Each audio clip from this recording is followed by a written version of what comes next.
rings necessary when you get married, so-called, all right, in this system? Are you really married in a system of white supremacy? Slaves are usually not considered to be married people. Why? Because they can't control anything about their destiny. People who are born on a plantation, and the entire world is a plantation, if you are a person of color, it's no different. You're under the system of white supremacy. So if you pair off with somebody, who is really the boss of your marriage? The white supremacists. Which means you what? You really don't have a marriage. That's just a kind of an agreement you have made as cellmates. Cellmates can so-called go through a ceremony in a penitentiary, in a prison, in greater confinement. Cellmates can, quote, unquote, marry. I mean, if that's what they want to, they have a ceremony and whatnot. But they are cellmates in somebody else's prison and have no say-so about anything. Now, that is the actual condition of every person of color on the planet, particularly people who are classified, quote, unquote, as black and or Afrocentric, or whatever you want to call it, African America, quote, unquote.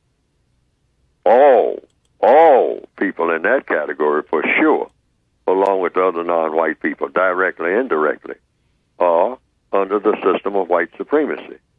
So victims of racism are not married, even though we can go through the ceremonies. I've done it and whatnot, but that's just a ceremony. You're really not married. Why? Because you are subject to an opposing force, to a force that says you are nothing, to a force that says you are eligible to be mistreated. And so therefore that nullifies your actual marriage. That actually does. And so if you want to spend a whole lot of money on rings, I mean, the people that suffer from those rings being made, just stop buying them. You don't necessarily have to have them. You know, I know a lot of ladies will say, well, I got to have that ring. I got to have me a diamond ring and whatnot.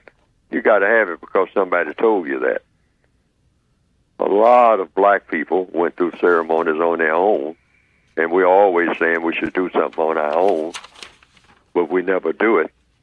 They just jump the broom. In the old days, just bring a broomstick out, and they hold hands, and both of them in unison jump the broom.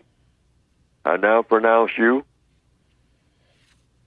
man and wife, or two people who decided to jump the broom. That's what the deacon, who appointed himself as a deacon from the little church down the road, that's what he called himself. He said, I now pronounce you that. And it's a done deal.